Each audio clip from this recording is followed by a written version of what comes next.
We have these three, rich presentations, and we have very less time. We just have about 15 minutes. So what I'm going to do is I'm going to give some very brief comments, and then we will take the questions also alongside mine and of the audience, and then we'll give it each speaker, about 3 minutes to respond. We'll try to end by the time, but since this is the last session, I hope the organizers allow us to exceed by 5 or 7 minutes, if we go beyond the time.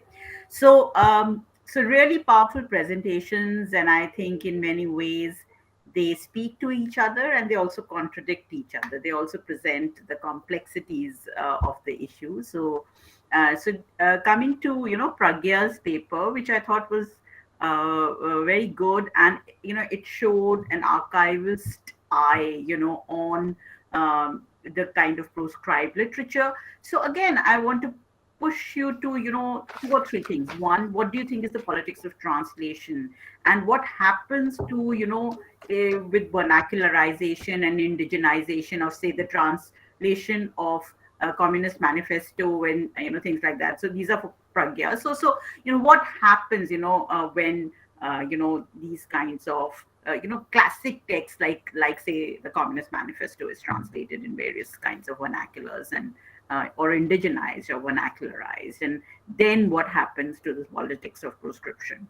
And second question is, what does you think, in this relationship of the archive with the proscribed texts, where it is preserving for long lasting memory precisely the stuff that it is banning. So a colonial archive bans something, but then preserves it for later use, for reference, for so this kind of how an archive is functioning against maybe its very power structure. So how can the power of the official is actually perhaps undermined in the very act of preservation of proscribed texts. Perhaps you can say something on that. To Devika, I loved your presentation, and I think in giving the band formula, actually you were suggesting that there is no formula in some ways, because precisely because the contexts are important and the contexts vary. For you, it's not the content but the context that's important, and the very fact that contexts change, meanings change, the way they are read and perceived changes. So the same text is read in different ways across different times, and can mean different things at different points of time. So a particular text may sound absolutely legible and perfect, and may become illicit at another times. At the same time, I was thinking whether if we just focus on these kind of micro reasons, and this kind of, to certain extent, an ad hocism where the context or the numbers, the location or the publicity, or what you say, uniformity becomes important, does the larger picture completely vanishes? What do you think? Gender, caste, class, those kind of things play an insignificant role in banning? Do not come into play at all? And I was wondering why similar texts, if the argument was just about the context, then perhaps 2 or 3 similar texts would face the same fate, especially if they are almost facing similar circulation. But then we would also see this kind of ad hoc where one text is banned and another is not. So I was just thinking, is it just the context, or is there something else that's working, or precisely that there is actually no formula, that it really depends upon what the is brought into the eye of the state, what the public perceives, what is perceived by the public as something that needs to be banned. So I was just wondering about those kind of questions, if those can also be important. And to Manisha, I was thinking, this kind of, in this glorious picture that you build up of the nationalist struggle, there were also many problems, in this proscribed literature. I mean, as Shahid Amin said in the morning, it was being written by the elites. It was being written by the middle classes. There was a section of the press who were very pro-British, and I was, there was a huge section of press who was, very, very pro-British. So I was wondering, uh, and it is not that every nationalist writing got proscribed. There were a substantial number of nationalist writings that actually escaped proscription. So it seems that now again I would say that this kind of what you built, a chronology, a chronology, may not actually work on the ground. There are things that escape, the press is complicit, the middle classes are the kind of nationalist literature. It's very problematic also, the kind of nationalist literature that's coming out. It can feed into communal discourses, it can feed, there is communal literature that's banned, there is, as I said, there is perceived obscene literature that is banned. And I think that we need to look at that as well. Now there are a series of questions, we'll take that as well. And then so Rajmani Srivastav has been raising his hand since long. So I invite Rajmani to please say something. So he has written a message saying that archives are always created with unconscious mind. So Rajmani, if you want to say something further, please say it in very short. Sure, sure, sure. Charu, you may recall me. I was working in National Archives for pretty 37 years. Okay. And if you want something on archives, actually, then I can, although I Please, have we'll one. continue. That's so nice of you, but we'll continue this. I remember you, Rajmani. So Okay, continue. that's great. That's great. And we are grateful to the organizer. Archives are always created with the unconscious mind. So, why they are preserved, the question that came. So, then I responded to your this thing. But there is a long story. I will tell something in my paper also. But anyway, just I wanted to convey this moment that archives are always created with the unconscious mind Okay, thank you. by Thank you, Raj. any administrator. Okay, thank you, Thank you. Rajmani. Thank you, Charu. Thank you, Charu. Anybody else who has any quick comments, questions, please quickly come to it. If anybody wishes to say anything. हो गया मेरी बात होगी इससे आ जाओ Rajmani, can you make yourselves silent? Can you mute yourselves? Thank sure you. sure I'm So, anybody else has any comments, questions, quickly? Okay, Divya Rai, please go ahead. My question is to Dr. Devika. Ma'am, you talked about preference of context over content when it came to proscription, and the case studies that you dealt with were after 1930s, but since we see the very first instance of vernacular press act coming up in 1878, so I just want to know that when the act came into being, was the scenario same, like there was this idea of context over content there before 1930s also, or is it something which is a later development? That's what my question is. Okay. Thanks, Divya. Anybody else? Anybody else has any questions? Quick questions? Okay, we just have. Charu? Yeah, Ravikant, please go ahead. If you have time. Yes, sure, please. Yeah, no, just another very good panel. Enjoyed listening to all the speakers. I want to, ask Pragya.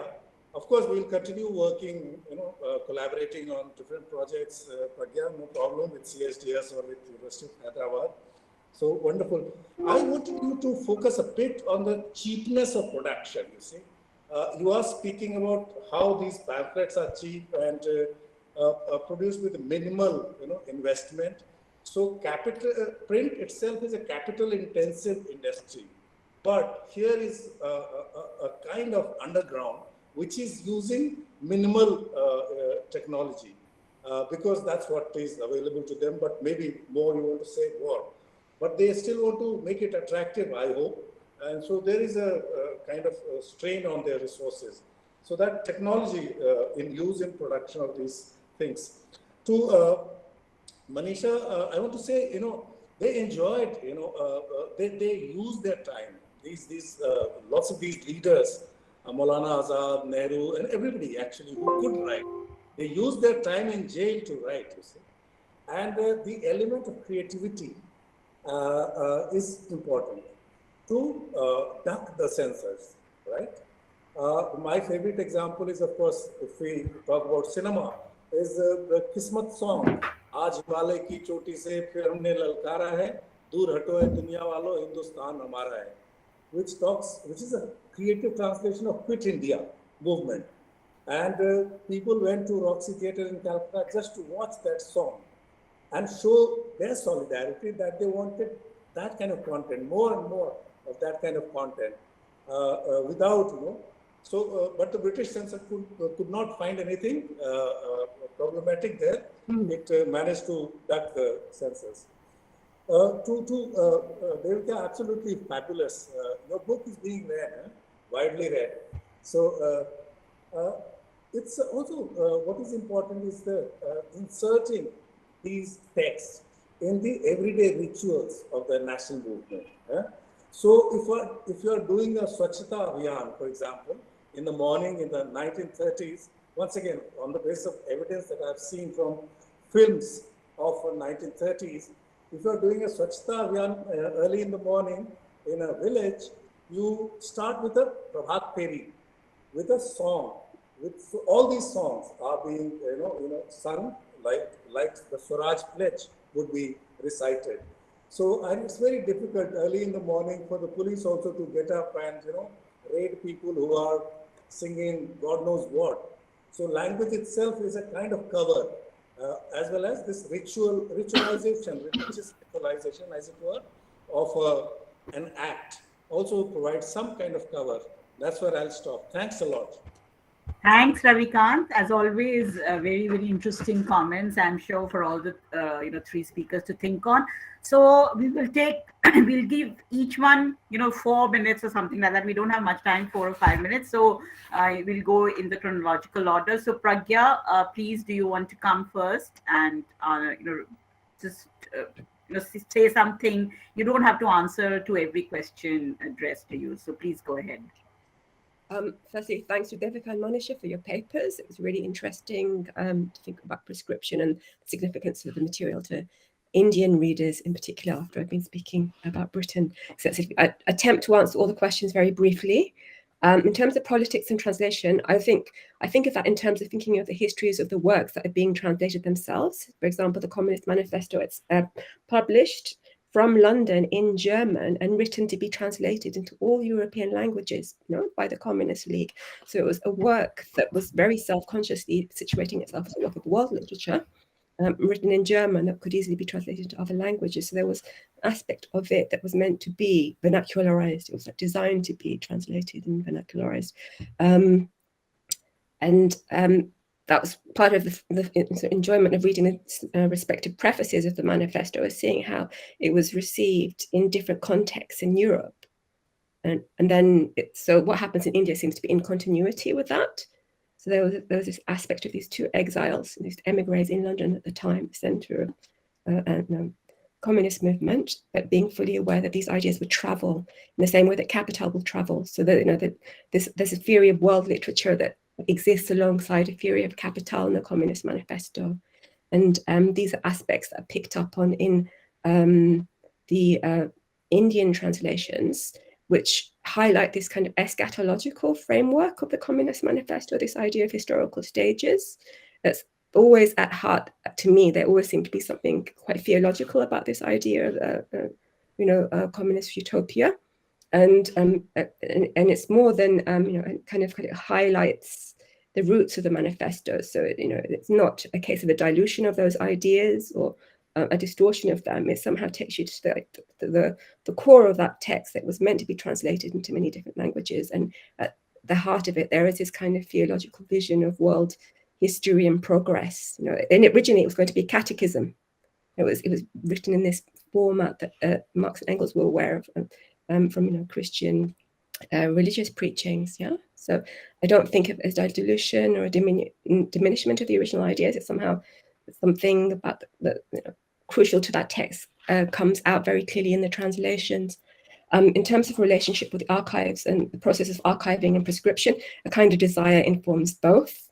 Some of the most enjoyable texts I read were the prescription notices.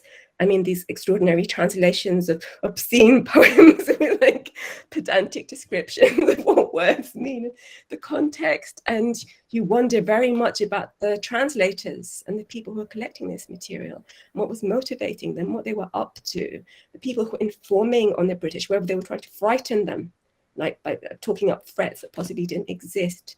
So there's, you know, there's all kinds of desire and different types of intention that informs both processes. And there's there was, you know, quite a lot of institutional rivalry between the British Museum and the India Office Library over who would get, you know, this copy of the text that came from India.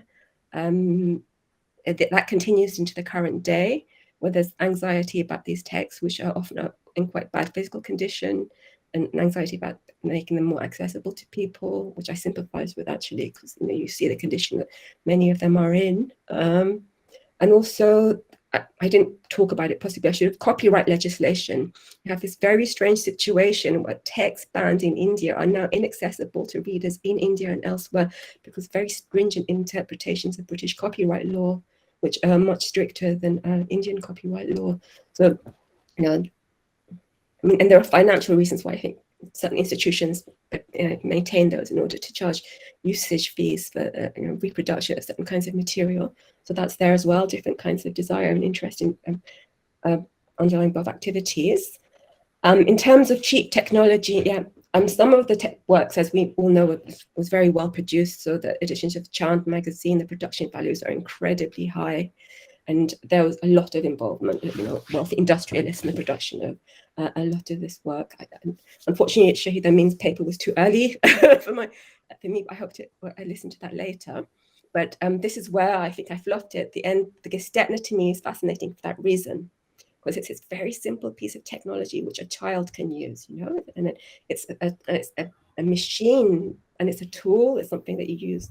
You know, you can use with your hands. It's something that doesn't require electricity, that can be concealed very easily. It's kind of like the way people talk about the typewriter. I don't know if you've seen that scene in The Lives of Others where they hide the typewriter underneath the floorboards to hide them.